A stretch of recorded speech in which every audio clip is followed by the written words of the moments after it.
Hola, muy buenas tardes. Les doy la más cordial de las bienvenidas a esta conversación previa al tercer concierto de la 14ª temporada de conciertos de nuestro instituto. Soy Marcela Bianchi, flautista y docente del instituto. Y para conversar tengo a dos destacados músicos e instrumentistas nacionales. El primero de ellos es un violinista que ha desarrollado una vasta carrera nacional e internacional, y su nombre es Raúl Orellana. Muy bienvenido, Raúl. Muchas gracias, Marcela, por la invitación. Y el otro invitado es también colega y docente de nuestro Instituto de Música. También ha desarrollado una importante carrera docente e instrumentista en el oboe, y instrumento en el cual se especializó también en instrumentos antiguos de época en Alemania. Así que ahí nos contará más detalles Diego Villela. Bienvenido, Diego. Hola Marcela, muchas gracias por la invitación y la introducción. Bueno, colegas y amigos, el concierto ustedes lo denominaron Viena en 430. A mí me llama la atención el nombre, pero yo creo que la mayoría de la gente también, porque Viena, conocemos la ciudad, pero ¿qué es 430? Entonces quizás Raúl, ¿podrías explicar un poco en base a qué eligieron el nombre?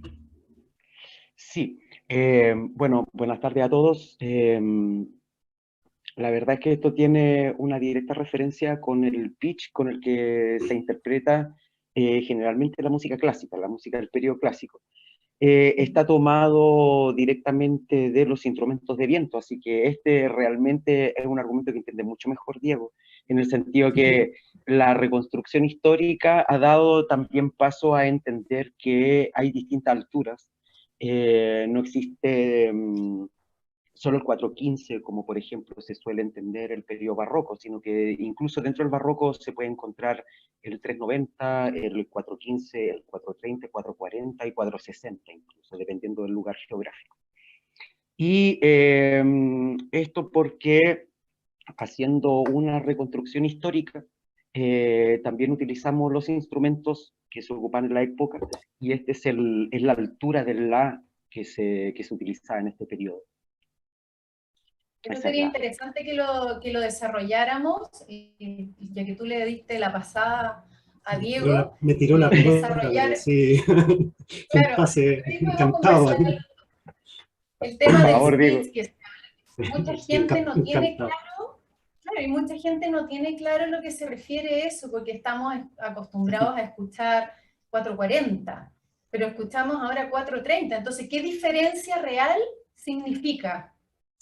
Sí, es abstracto. Cuando tú lo dijiste así como escuchándolo afuera, era como un recorrido de micro, ¿no? 430, Viena 430. Así, ¿no?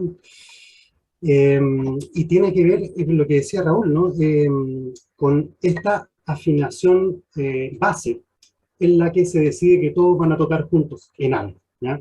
Si nos vamos mucho más atrás, como decía Raúl, ¿no es cierto?, en el periodo barroco, antes del barroco ya Pretorius había dicho, oigan, tenemos que afinar de alguna forma para que todos podamos tocar juntos. Cuando se empieza a tocar, ¿no es cierto?, con ya instrumentos mucho más elaborados, se empieza a tocar en conjunto. Y eso estamos hablando de 1500, 1550, ¿no?, de esa época. Lo que pasa es que, también citando a Raúl nuevamente, es que en el periodo barroco vamos a encontrar diferentes afinaciones, no solo en diferentes países, sino que en diferentes, o sea, los países que conocemos hoy, sino que en los diferentes reinos, diferentes ducados, o sea, en cada parte donde había un castillo y había un órgano, encontrábamos seguramente alguna afinación que se refería a ese órgano, en la iglesia o en el castillo, ¿ya? Entonces, así como Bach, por ejemplo, tocaba, digamos que tocaba en 415, aunque no es tan cierto, en Leipzig, bueno, en Mühlhausen tocaba en otra afinación, en Weimar tocaban en una afinación mucho más alta. Y ahí, entre paréntesis, nos encontramos con algunos casos de cantatas que están compuestas para esas afinaciones, y hoy en día tenemos que, en el fondo, no reconstruirlas, pero rever el cómo se van a tocar, si nos vamos a poner de acuerdo vientos y cuerdas en una afinación, o si vamos a tocar de una u otra forma, etc. La cosa es que, llegado a la época clásica, esta esta forma de... Sí, perdón. No, dime. Podríamos especificar, porque no todo el mundo tiene claro lo que es el periodo clásico, porque generalmente se habla de música clásica y se entiende desde Monteverdi hasta Stravinsky. Entonces, quizás sería bueno aclarar a lo que nosotros los músicos nos referimos, ¿qué es el periodo clásico? ¿Le paso la pelota, Raúl? No, voy a hacer algo yo y después te la paso. Em, Podríamos entender a ver, una transición entre el barroco y el periodo clásico, primero que nada, con los últimos hijos de Bach. O sea, los últimos, los hijos de Bach, ¿ya? Lo que ellos desarrollan, ¿ya? Esa etapa. Y comienza, ¿no es cierto?, toda una época de transición para llegar al periodo clásico que se va a extender pasadito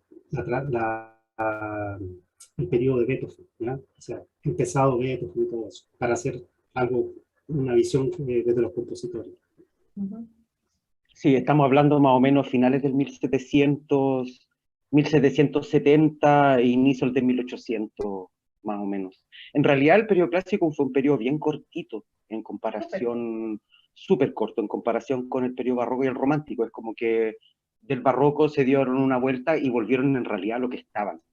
Y volvieron al romántico un poco en el tipo de expresividad a la que dejaron.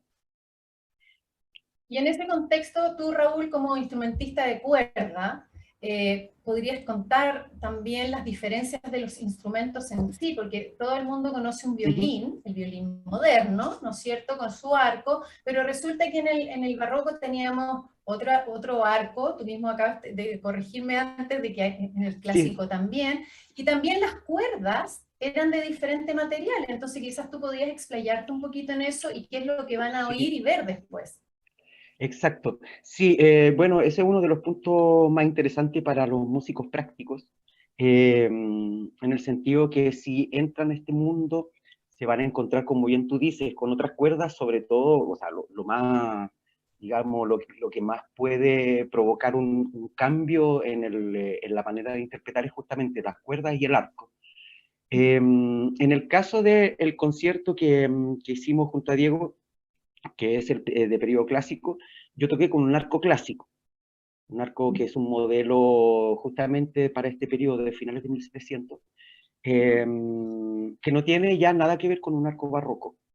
En realidad, el periodo clásico dio pie a lo que se conoce como el arco moderno. El arco moderno prácticamente es una extensión, una elongación del arco clásico. Perfecto, pero Pero, sin embargo, en lo que se pero observa en lo que se observa en el concierto, que yo ya lo vi, es que tú tomas el arco de una manera diferente. Y quizás las sí, personas que van a ver el concierto podrían poner atención en eso. sí, eso es una costumbre que viene sobre todo de los arcos barrocos. Yo personalmente me dedico mucho más al periodo barroco y he tenido alguna posibilidad también de tocar el periodo clásico, que digamos que en concepto es el mismo, pero las formas son muy diferentes. Y sí, digamos que esa forma de tomarlo así un poco más adelante era bastante recurrente, sobre todo de la escuela italiana, no así de la escuela francesa. Y en tiempos modernos se ha optado, la mayoría de los músicos barrocos optan por tomar el arco un poco más hacia arriba, porque permite un manejo del arco mucho más al detalle. Se pueden hacer pequeñas inflexiones de la voz, permite una elasticidad mucho mayor, el hecho de por qué uno toma el arco más adelante, en realidad los pesos cambian y la sensación en la mano es de tener un arco más liviano. Entonces eso permite hacer otras cosas que probablemente con un arco muy pesado son un poco más difíciles. Después está el tema de las cuerdas, que efectivamente no son como las que uno conoce dentro del ámbito de las cuerdas modernas, están hechas completamente de tripas, sobre todo de tripas de corderos, de ovejas, de vaca también. Las más apreciadas son de cordero, tienen algunas características particulares y que influyen directamente en el sonido y en la elasticidad de la cuerda. Espero que los animalistas no se asusten con esto, porque la verdad es que a veces resulta un poco chocante. He conversado con mucha gente que no está acostumbrada a esto y la primera impresión es un poco extraña, eso de saber que son hechas justamente con tripa. La verdad es que ahí el mito de que los violines están hechos con tripa de gato se puede sacar de encima, Claro. pero efectivamente sí son de tripa, efectivamente. Y la verdad es que, entre paréntesis, la cuerda de tripa no es un material que solo se lo adjudican los barrocos. Eso es algo que también podrían saberlo. En realidad, la cuerda de tripa se dejó de ocupar definitivamente después de la Segunda Guerra Mundial recién. Es muy reciente, o sea, por ejemplo, para la gente, incluso estudiantes que pueden estar escuchando esto y que les gustan o que han escuchado alguna vez grabaciones de los grandes violinistas de inicio del 1900, que sepan que ellos tocaban con tripa. Y que uno puede escuchar y reconocer el timbre, así como uno reconoce la voz de una persona, y uno puede reconocer, ese violinista es tal, ese otro es tal, y solo por un tema de que la tripa tiene esta capacidad elástica y da pie para, digamos, de alguna forma personalizar incluso el timbre. Entonces uno puede escuchar dentro del ambiente de la música antigua y reconocer al violinista que está tocando. Eso es muy, muy interesante desde el punto de vista del desarrollo individual como músico. Y yo creo que en todos los instrumentos se ve eso, porque es muy interesante lo que pasa, lo que tú dices, este desarrollo instrumental, que hasta el día de hoy continúa, y eso también se ve mucho en los instrumentos de viento. Con Diego lo hemos conversado abiertamente, porque claro, así como, no sé, tú lo dices en el violín, también pasó en el cello, en la viola, en la flauta traversa, para qué hablar. En el oboe claramente se nota. Entonces ahí podrías, Diego, contarnos tú qué es lo que va a ver la gente y qué va a oír en este cuarteto de Cromer que tocan. Si me permite, Marcela, solamente quisiera agarrar un hilo que no terminé de relatar, que era de acuerdo a tu pregunta anterior y a la pelota que me había pasado Raúl, y tiene que ver con por qué 4:30. No terminamos de conversar eso. Y lo que estábamos hablando antes, de que habían distintas afinaciones, bueno, en el periodo clásico estos son acuerdos, ¿ya? Son acuerdos que se iban tomando en ciertos lugares para afinar de cierta manera. En el periodo clásico habían, obviamente, distintos centros de música y cada uno iba tomando sus determinaciones de acuerdo a la afinación. La afinación en realidad no era tan ajena a la afinación del barroco, ¿ya? No era, o sea, no era algo, no estamos en un periodo tan lejano, realmente no estamos tan lejos del barroco. Y lo que pasa en Viena es que hay un desarrollo también de otros instrumentos, como el clarinete, y es la facturación de los clarinetes que ha determinado que finalmente se llegara a un acuerdo de estar más cerca del 430, del 432, ¿ya? Pero en Dresden existía el 435, en Leipzig se seguía tocando en 415, casi en el mismo periodo. Entonces, esto de que nosotros tomamos Viena, digo, bueno, vamos a tomarlo en la afinación que, según lo que se ha leído y lo que se ha podido eh, eh, confirmar viendo y observando los instrumentos de la época, era una afinación más orientada hacia el 430. ¿Ya? Y estaba regida un poco, claro, por estos instrumentos de viento que eran instrumentos nuevos que se iban incluyendo a las orquestas clásicas. Sí, y una última cosa es que hablando ya de este tema de las alturas del la, en realidad eso nunca varió, ni siquiera en el periodo romántico. Dentro de Francia uno puede encontrar 5 o 6 alturas diferentes. Una del Teatro Champs-Élysées, otro de la Ópera de París, otro del Teatro de Bordeaux, otro... Y la verdad que eso depende de una estética personal que, o sea, que tenga, es bastante local. Lo que sucede ahora con la homogeneización de todo es que ahora todo es 440 y modernamente todo lo barroco es 415 y tampoco es real. Y eso es una cosa que que va variando dependiendo más bien del grupo, porque tampoco un grupo no puede estar tocando en 5 alturas diferentes, eso es bastante difícil. Pero sí, por ejemplo, en los grupos de música antigua se suele tocar bastante a 440. Sobre todo la música veneciana, toda la música del barroco temprano es a 440, todo el siglo XVII, toda la música en 1600. Vivaldi se tocaba a 440 y la música veneciana, Monteverdi y todo eso.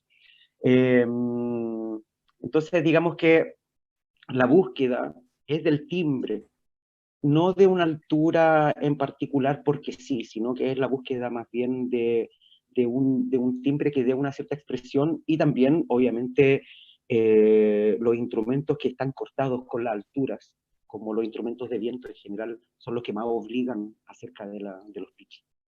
Tenemos menos posibilidades de regular la afinación, ¿no es cierto? Claro, Oye, y entre claro. paréntesis estamos hablando de hertz, ¿no? 430 hertz, 440 Sí, hertz, exacto, no lo habíamos dicho. eso. ¿Ya? Sí, no, y lo que dices tú, de Raúl, en cuanto al timbre es muy interesante, porque eso también lo hablamos con Cristian y con Gonzalo, que si tú lo relacionas, tú te referiste a algo también del arco con relación a la voz. Yo creo que todos buscamos igualar la voz de algún lugar, ¿no? Exacto. Entonces, estamos hablando de que también para cantar es muy distinto. Si el speed es más bajo, tú cantas la misma hora en speed más arriba, es distinto. Entonces, y que se haya definido a través de lo que dices tú también, o Diego, de los instrumentos y este descubrimiento del clarinete, porque el clarinete en el barroco no estaba. Había uno Entonces, parecido. Había uno parecido, sí. El Chalumó era bastante parecido. exacto, pero el clarinete como tal, su gran desarrollo comienza acá, hacia adelante. Y Kromer, que es uno de los compositores que vamos a oír, o sea, la mayoría lo conocemos por los que escribe para clarinete. Entonces, Diego, en cuanto al oboe, diferencias que tú podrías describir mayormente, explicar a la gente.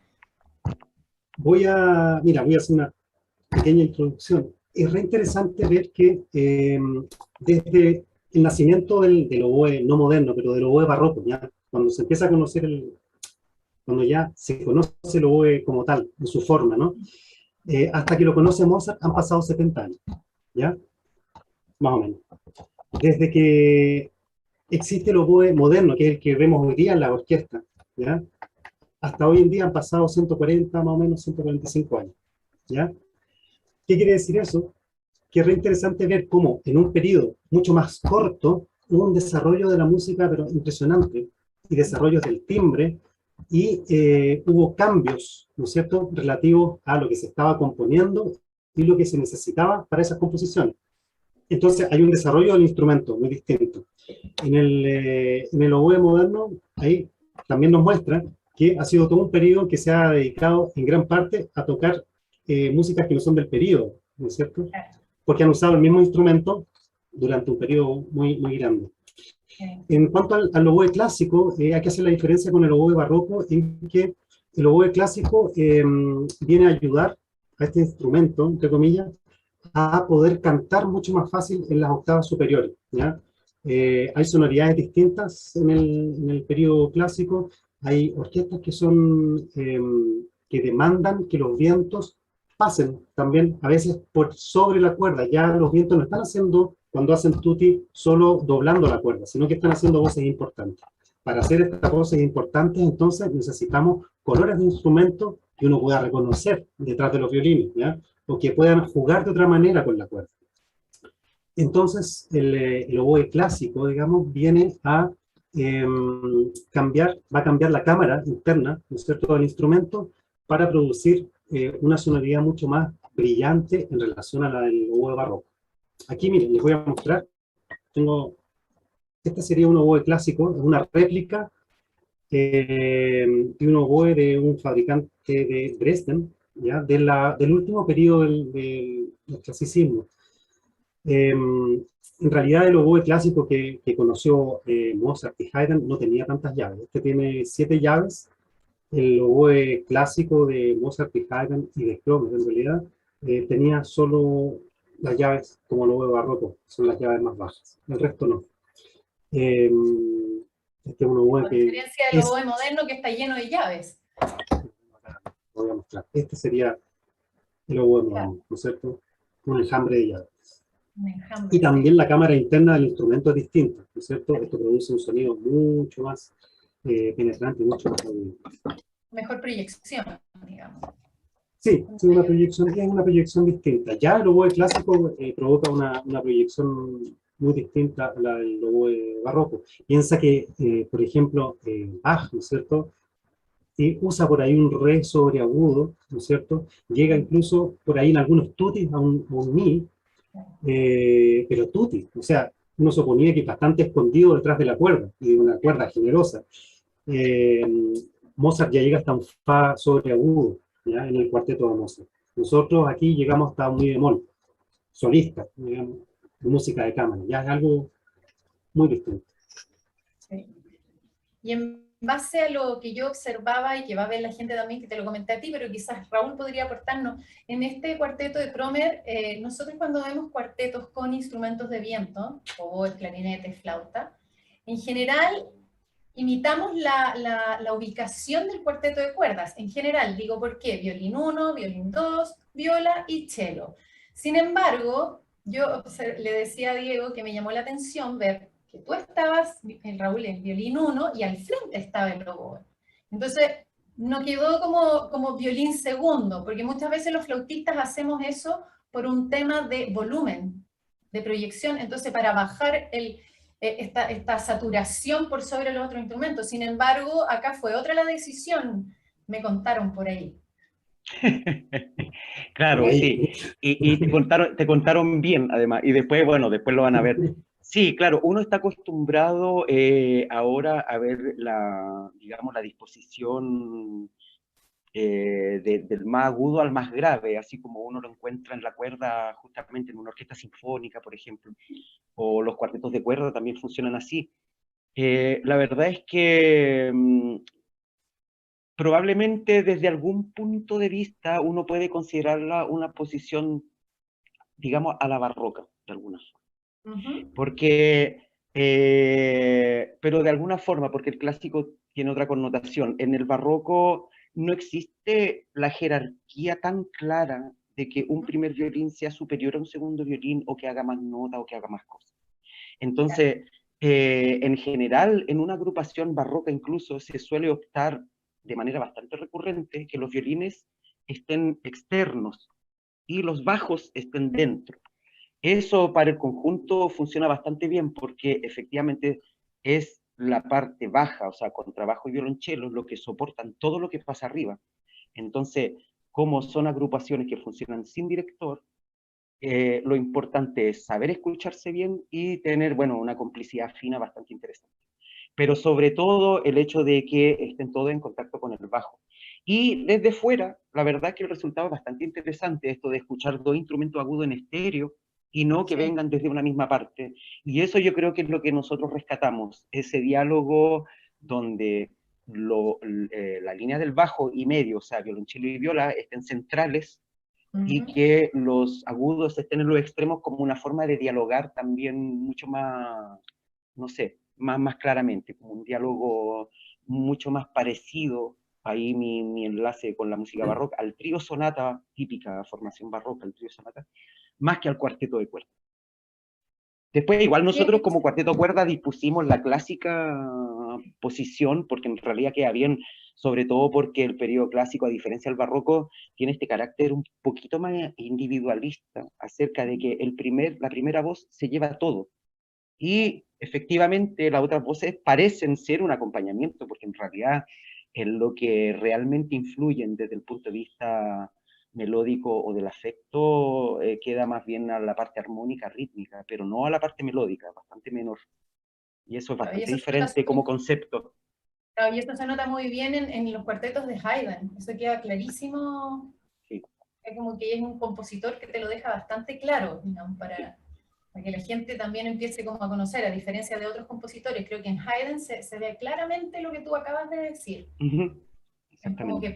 Es como invitarlos a que pongan atención en qué hace la viola. Pongan atención, ¿no? Porque, por ejemplo, porque siempre centramos la audición en general que la melodía, pero también es interesante en el concierto que van a ver a continuación que pongan atención en eso, o sea, pongan atención, traten de oír lo que hace la viola, traten de oír lo que hace el cello, que hace el segundo violín también, ¿no? Y lo que tú decías en referencia a la ubicación del diálogo de oboe con el violín 1, yo me imaginaba un dúo de cantantes. Eso, exactamente. Esa yo creo que es digamos, la alegoría más cercana incluso a la visión que tenían los compositores de esta época respecto de la música instrumental, que sigue teniendo un carácter vocal muy fuerte, solo que Bueno, con el tiempo se fueron los instrumentos cada vez más, digamos, siendo más instrumentos y menos voz, digamos. Se fueron alejando cada vez más de los límites, digamos, naturales de la voz humana y sobrepasarlo, hasta transformarlo en un idioma netamente instrumental. Algo que en el barroco no sucedía, todo lo instrumental es cantable, todo, todo, todo. Y dentro del registro también se ve eso, por ejemplo, eso que hablaba Diego de las notas sobreagudas, que hay notas que son realmente para los instrumentos y no para las voces humanas, y son ya temas donde los instrumentos cambian, se van más al ámbito de los colores, del ambiente, y no tanto del canto o de la imitación de la voz, así como se entendía pocas décadas antes de la música que estamos haciendo nosotros, si no estamos tan lejanos. Exactamente. Ya que dijiste la palabra colores, Raúl, voy a hacer el enlace con algo que estabas explicando tú antes, que nosotros estamos tocando, ¿no es cierto?, con ciertas cuerdas, con estos instrumentos, que además es una madera muy blanda, ¿no es cierto?, y la forma en que se mezclan los colores con estos instrumentos, estamos hablando más allá de la afinación, ¿ya? La afinación es una cosa, es un pitch que a lo mejor si alguien viene de afuera va a decir, no noto la diferencia entre escuchar 442 y 430, pero es la mezcla de este pitch que es más bajo, ¿no es cierto?, con la flexibilidad de estos instrumentos, lo que crea un color especial. Es muy distinto para nosotros vientistas, por ejemplo, entender un sforzato desde un instrumento moderno que un sforzato desde un instrumento clásico, ¿ya? Porque uno lo toca y dice, churra, está, eso es, ya no hay que esforzarse mucho. Tienes que hacer algún tipo de articulación y la articulación también tú notas que va fluyendo. Y eso se mezcla muy bien también con la cuerda, que es algo re importante. O sea, uno siente que te puedes, que cuando tienes que ser más solista, eres más solista y que no cuesta nada mezclarse el color de la cuerda. Eh, eh, Otra cosa que quizás también era importante decir respecto a los dos cuartetos que se tocan, es que aunque estamos tocando a forma cuarteto, digamos, porque somos cuatro, estamos hablando de dos tipos de formaciones que son distintas, como decía Raúl, ¿no es cierto? El cuarteto de Haydn viene un poco, nace una tradición un poco antes, ¿no es cierto?, al principio del clasicismo, y el cuarteto con viento es algo que estuvo de moda, ¿ya?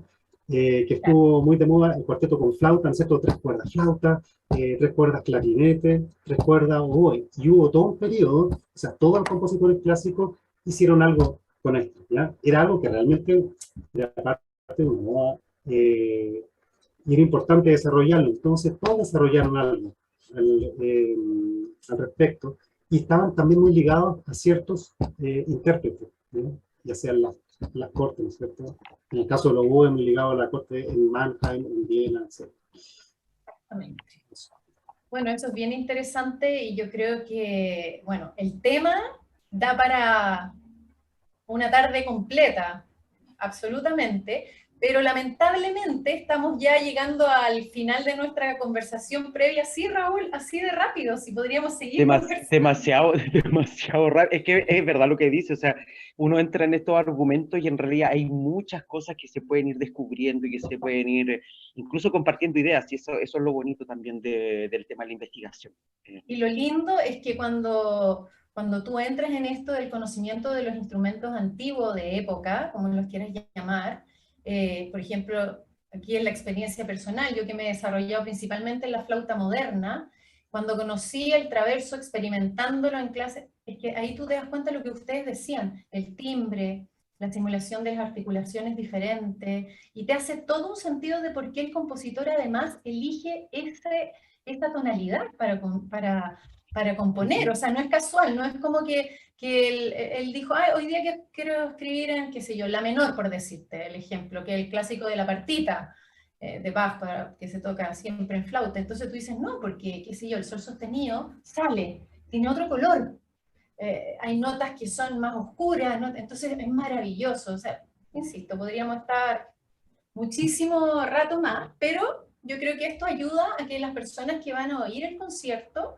tengan más atención en todo sentido a, primero, el cuarteto de Franz Kromer, que es el que van a escuchar con oboe, y posteriormente al de Haydn, que es solamente de cuerdas. Así es que, pues nada, agradecerte, Raúl, por tu cátedra. Gracias a ti, Marcela. Para mí un gusto compartir siempre estos argumentos, y sobre todo para gente que nunca ha tenido contacto con este tipo digamos, de mundo musical. Exacto. Bueno, y a ti, Diego, gracias también. ¿Qué quiere decir antes de Quería salir? decir, ¿sabes qué? También quería agradecer y mencionar los nombres de nuestros compañeros y colegas que tocaron. Paulina Eso, Sobal, la viola, Sebastián Mercado en el violonchelo y Álvaro Carreño en el violín, en el segundo violín. eso. Gracias a ti. Perfecto. Bueno, gracias, Diego. Por supuesto, gracias a todas las personas también que han hecho posible la transmisión de esta conversación y del concierto. Y al Instituto de Música por tener estos espacios tan interesantes y que ojalá se divulgaran muchísimo más. Así que bueno, los dejamos invitados a que se queden para escuchar el concierto con Franz Kromer y Joseph Haydn en la interpretación de estos dos destacados y otros colegas músicos. Hasta pronto. Gracias, Marcelo. Chao. Gracias.